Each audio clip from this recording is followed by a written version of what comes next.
Saúde, amada igreja, na paz do Senhor.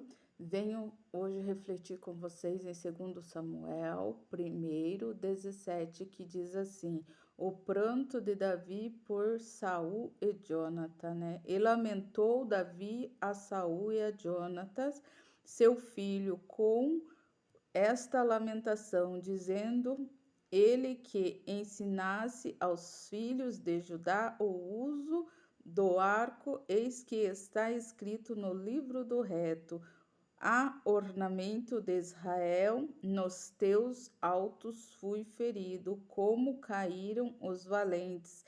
Não noticie em Gade, não a publiques nas ruas de Asquilom, para que não se alegrem as filhas dos filisteus, para que não saltem de contentamento as filhas dos circuncisos.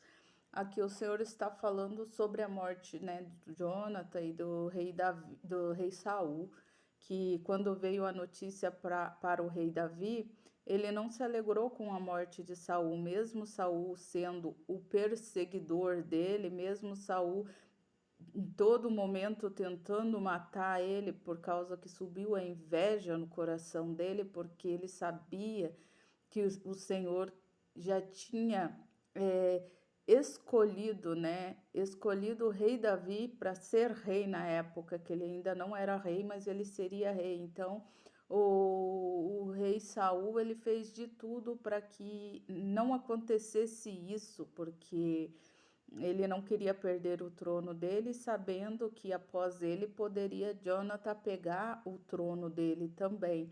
Mas só que pela humildade de Jonathan, Jonathan amou o rei Davi como um irmão, como alguém fiel a ele, obediente a Deus. Então foi um amor assim vindo de Deus, uma amizade que hoje em dia, né, digamos, é muito rara, né? Aquela confiança, aquela capacidade de proteger a amizade a todo custo. Hoje em dia está raro, né? Mas naquela época tinha isso entre os dois, essa sintonia. Então isso incomodava muito o rei Saul e que tentou matar ele várias vezes, o rei Davi, né? Mas só que o rei Davi, quando soube da morte do rei Saul, ele não não ficou alegre, ele não se alegrou com a morte do rei Saul, porque Davi sabia que, apesar de tudo, ele ajudou muito o Davi, né? Ele ajudou muito ele, fez coisas boas para ele, né? E então ensinou ele muitas coisas. Então, aqui o que o Senhor quer nos dizer? Que nós não devemos se alegrar com a derrota dos nossos inimigos, né?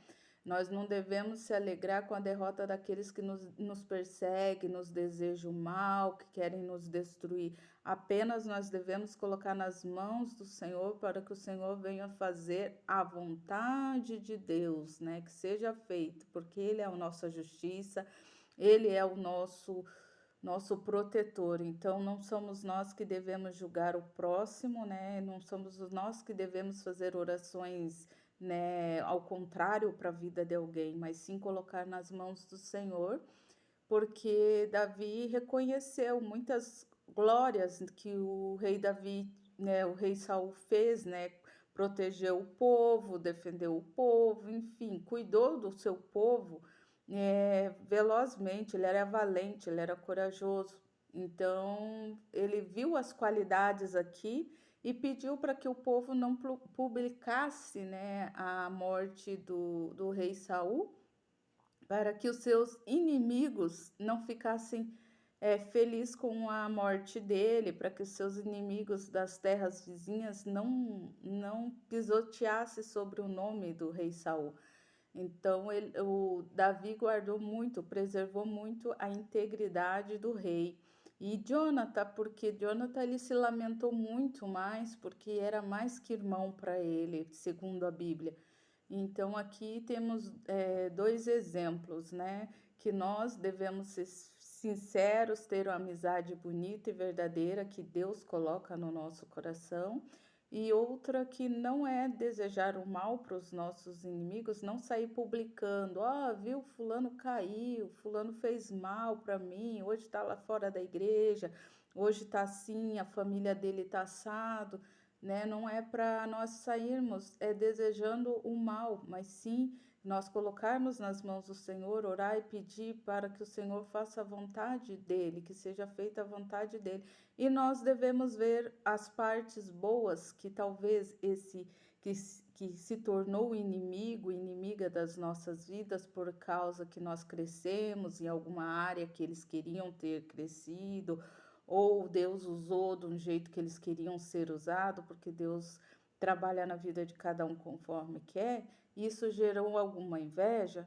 Não se alegre com a derrota dessa pessoa se ela vier a cair, mas apenas entregue nas mãos do Senhor, que eles venham ver, né?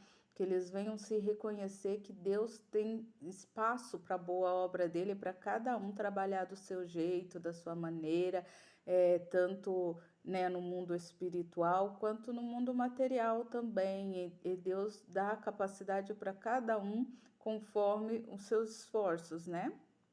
Então, aqui está dizendo para nós confiarmos no Senhor e colocar tudo nas mãos do Senhor, porque é Ele que peleja, é Ele quem guerreia por nós, é Ele que muda, é Ele que transforma. E aquele teu inimigo que antes foi teu amigo e hoje é teu inimigo, que Deus possa estar trabalhando na vida dele, mudando igual o Espírito Santo dele muda, transforma as nossas vidas, que possa estar mostrando que esses sentimentos não são bons para a nossa vida, né? A inveja, o ódio, o rancor, eles não provêm da vontade de Deus para com a nossa vida. Então, venho neste momento entregar esta palavra para nós refletirmos sobre o perdão, sobre a amizade, sobre a presença de Deus, porque é Ele que muda, é Ele que transforma. E eu creio que neste momento Ele pode estar aí no teu lar, mudando, transformando aquele coração que está com algum sentimento ruim pela sua vida, que Deus possa colocar sentimentos bons, que Deus possa mostrar o lado bom de cada um de nós para aqueles nossos, digamos, inimigos, né? Que Deus venha nos abençoar em nome de Jesus. Amém.